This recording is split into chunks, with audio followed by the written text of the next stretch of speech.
Listen up before you scroll past this or nod along like just another person who hears a truth but forgets it by morning. The real issue isn't that life is unfair. It's that you keep allowing others to make it unfair for you. You know that tight feeling in your chest when someone speaks, and somehow you carry their judgment home with you.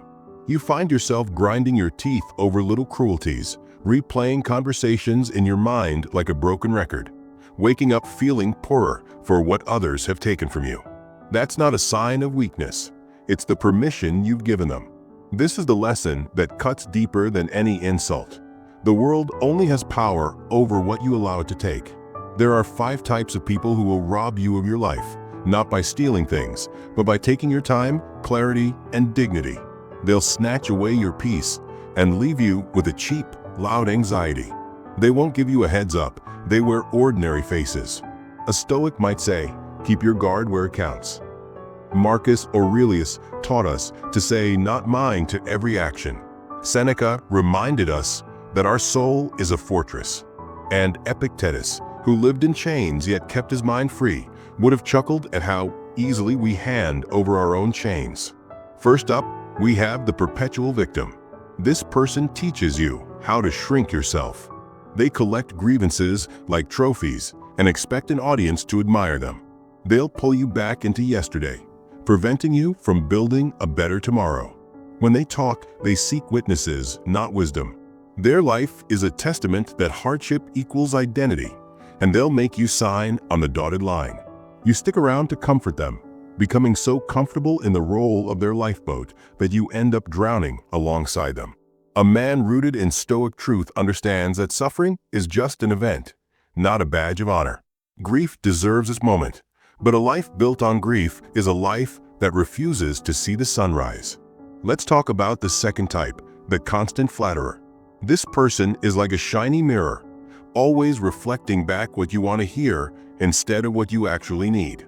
Praise can feel so good, like a warm drug that puffs up your chest and smooths out your voice, tricking you into thinking that the surface is all there is. But surrounding yourself with flatterers is like hanging out in a kennel full of soft men. You end up being a person who craves applause rather than taking real action. Remember Marcus, a soul that seeks applause is trading in steel for silk. It's far better to hear one honest criticism than to be showered with 1,000 insincere compliments. Look for those who challenge you, not those who just polish you into obscurity. Now, let's move on to the energy vampire. They're not the punchline of a joke. They're the quiet, calculated type. Think of them as small storms that never really go away, making you forget about your own weather. They complain, they guilt trip, and they weave confusion around your beliefs like a net. They slowly drain your resolve, like a tire losing air. Epictetus once said, "It's not what happens to you, but how you react." He might also add that who you let into your life is crucial. Keep that flap closed. Your mind isn't a community center for everyone's drama. If someone can't handle their own heat, don't let them warm themselves at your expense. Next up is the false friend, who's only around for their own gain, not financial gain, but for advantage. They're there to witness your losses, ready to turn them into gossip. They might be hanging around in the hallway, but they vanish when the doors close. They'll cheer for your successes only when it serves their narrative. Seneca warned that a spoiled friendship is worse than being alone. At least when you're by yourself, your thoughts belong to you. Behind that friendly toast could be a ledger where you're just a number in their game. Pay attention to who stands up for you when you're not in the spotlight. True character is revealed in private actions, not in the performances put on for everyone to see.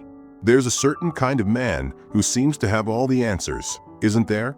He'll take your doubts and turn them into his own sermon, slapping labels on your questions and making you feel small for even asking. This kind of certainty, devoid of humility, is just arrogance dressed up in armor. It tries to persuade you by drowning out your thoughts with a cacophony of noise. Marcus Aurelius would remind us that the universe is more of a process than a final verdict. If you cling too tightly to certainty, you risk becoming brittle. But if you keep that curious spirit of a learner, you stay flexible and alive. The worst of these zealots will try to convince you to trade your rich, nuanced life for a flat, lifeless doctrine. You might argue, but I can't just cut ties with everyone. And you're right, you can't. The goal isn't to isolate yourself, but to be selective. Stoicism doesn't demand that you become a hermit. It asks you to be a guardian. You need to learn to keep the gate. Practice saying simple phrases that close the door. I won't join that. I won't debate that. That's not for me. These aren't harsh refusals. They're the gentle, steady muscles of self-respect. There's a ritual that the weary warrior learns. Think before you engage. When someone speaks, pause for a moment, like a man holding a spark, to see if it's a flame or just a flash. Ask yourself, does this person inspire courage in me, or do they chip away at it? Does talking to them lead me toward growth and creativity, or just drag me back to old wounds? Stoics practice this through discipline, asking themselves daily questions and reflecting each night. In the quiet, take stock of the exchanges you made with your soul throughout the day. What did you give away? Was it your time, your attention, your anger, or your hope? Keep a private ledger that only you can see. Don't confuse compassion with tolerating toxicity. Seneca didn't advocate for cruelty.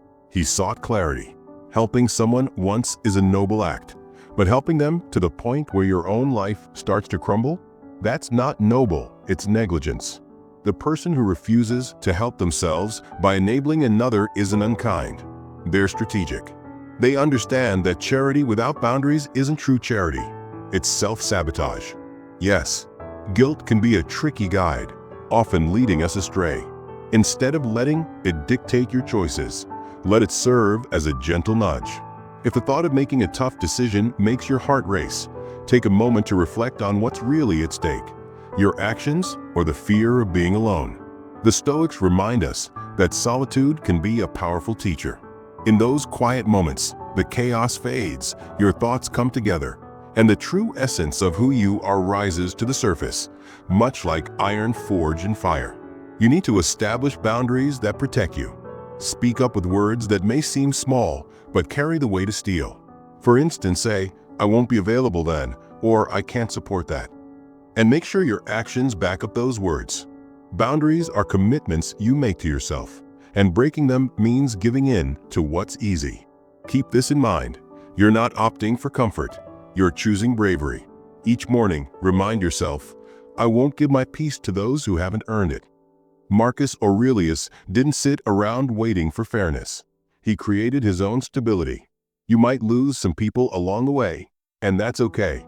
Some may label you as cold because they relied on your warmth. Let them think what they want. A life that truly belongs to you will inevitably ruffle the feathers of those who once had a claim to it. Be discerning. Stay in control. Cultivate a richness in what can never be taken from you.